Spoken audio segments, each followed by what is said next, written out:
Assalamualaikum warahmatullahi wabarakatuh. Perkenalkan, nama saya Orlando Pratama Tambunan.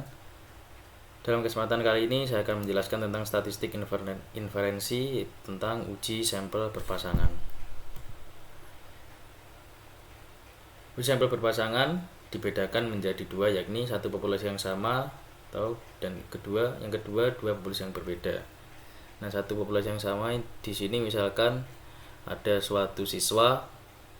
suatu kelompok siswa yang diberi sebuah metode belajar, nilainya ketika sebelum dan sesudah akan diuji seperti itu. Jadi populasinya sama. Nah, untuk yang kedua ini dua populasi yang berbeda, misal gaji untuk suami dan istri per tahun gitu misal. Nah, jadi populasinya berbeda antara suami dan istri. Lanjut. Nah, untuk langkah-langkah untuk menguji dua sampel pasangan ini yaitu yang pertama, susun hipotesis yang akan diuji. Nah, di sini untuk H0 ketika mu1 sama dengan mu2. Nah, untuk yang alternatifnya yaitu mu1 tidak sama dengan mu2. Yang kedua, yang menentukan nilai alfa, ini berkaitan dengan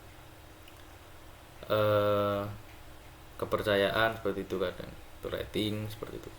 Ketiga, menentukan statistik uji. Nah, untuk ini diuji dengan uji T, yang mana uji T itu sama dengan sigma D per N per S per akar N ya. Untuk S nya sendiri yaitu akar dari N per N min 1 sigma D kuadrat min sigma D kuadrat per N. Nah, untuk D nya sendiri yaitu selisih dari X1 dan X2. X di sini adalah rata-rata. Nah, untuk selanjutnya itu tentukan penolakan. Nah, misal ketika H0 ditolak. Nah, H0 ditolak ini ketika apa? T hitungnya tadi ini ketika dihitung itu kurang dari T tabel. Nah, T tabel ini didapatkan dari tabel yang tersedia ya. Itu T tabel. Lalu menentukan keputusan. Ketika misal ini H0 nya ternyata H0 nya ini disetujui atau diterima, ya berarti untuk hipotesa yang H0 ini diterima. Seperti itu. Nah, lanjut ke contoh soal. Oke, di sini terdapat contoh kasus. Ya. Suatu metode berhasil ditemukan dalam mengajarkan mata kuliah statistika. Untuk menguji efektivitasnya diuji dengan hipotesis 0, tidak ada perubahan signifikan nilai statistika sebelum dan sesudah menggunakan metode baru tersebut. Oke. Dalam rangka pengujian diambil sampel sebanyak 20 mahasiswa dengan taraf kepercayaan 95%. Nah, di sini jadi ada suatu kelompok mahasiswa. Nah, yang pertama sebelum ditemukan metode baru ini mereka sebelumnya memiliki sebuah nilai. Nah, ini sebelumnya memiliki nilai. Nah, setelah ditemukan dan dilakukan metode pembelajaran baru mengenai mata kuliah statistika, diperoleh juga nilainya. Nah, dari dua nilai tersebut kita menguji sebuah hipotesis. Nah, apakah tidak ada perubahan signifikan nilai statistika sebelum dan sesudah menggunakan metode baru? Oke, untuk di sini kita langsung saja hitung. Di sini kita menggunakan T. Nah, untuk T tadi rumusnya adalah ya, sigma D per N per S per akar N. Oke. Sigma D ini adalah ini, nilai D ini dijumlahkan. Nah, dijumlahkan ini kalau kita hitung ini tambah ini hasilnya 90. Kita tulis 90 di sini. 90 ya.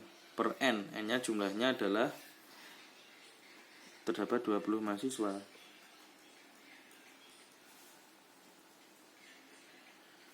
Nah, untuk S-nya ini, nah, S tadi itu apa?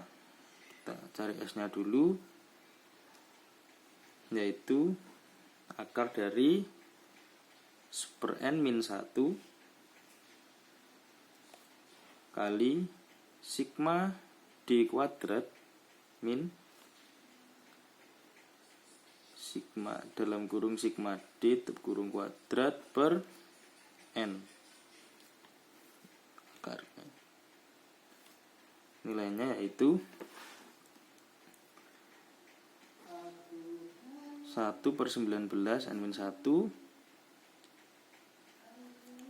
kurung awal.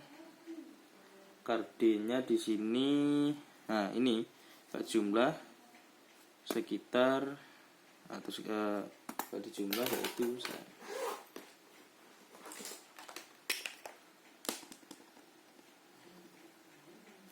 jumlah 1002, yaitu D kuadratnya ini.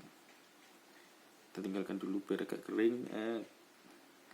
Dan untuk sigma D ini penjumlahan 90 ini dikuadratkan 90 kuadrat, yaitu ini min 90 ya. Nah, itu min 90 kuadrat per N-nya 20. Oke. Nah, ini tadi 1002. Jadi akar 1/19 1002 min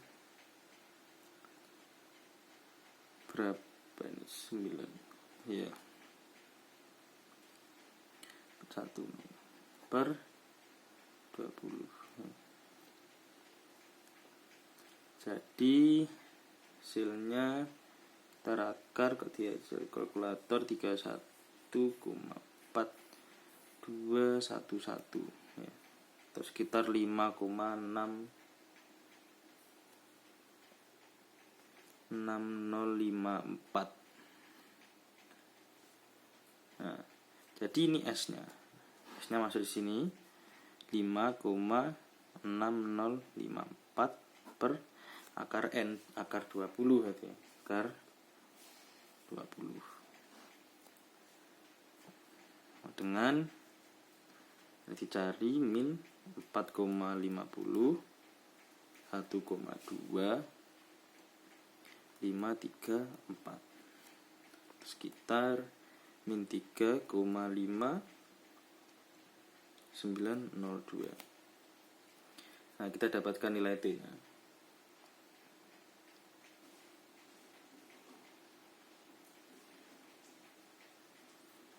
Nah, kita udah dapat nilai T, itu nilai T hitung ya, nilai hitung. Nah, sekarang kita ambil T tabel ya. Nah, T tabel ini kita lihat di data ya, data yang berada. Nah, untuk T, nah alfanya kan, alfa ya. Alfa itu sama dengan 100 min taraf kepercayaannya 95. Itu 5%. Atau 0,05. Nah, di sini T untuk 0,05 dengan derajatnya 19. Nah, kalau kita lihat di tabel itu sekitar nilainya 2,093. Nah, seperti ini. Nah, sekarang kita menuju di penentuan nilai penolakan ya. Nah, tadi untuk hipotesis nolnya adalah tidak ada perubahan signifikan nilai statistika sebelum dan sesudah menggunakan. Nah, jadi ini nilainya ada atau tidak gitu. Nah, ini tidak ada ya. Awalnya tidak ada. Nah, jadi H0-nya, nah untuk H0 ini, H0 ditolak jika ya H0 itu ditolak jika T nilai mutlak T lebih dari T table. Nah, sedangkan T ini dimutlakkan berarti kan 3,5902 lebih besar dari 2093. Nah, ini benar ya, ini true gitu. Logiknya true. Jadi ini diterima.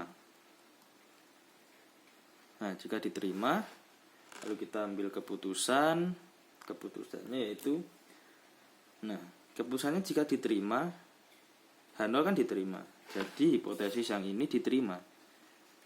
Jadi untuk metode yang ditemukan tersebut tidak ada perubahan signifikan nilai statistika sebelum dan sesudah menggunakan metode baru.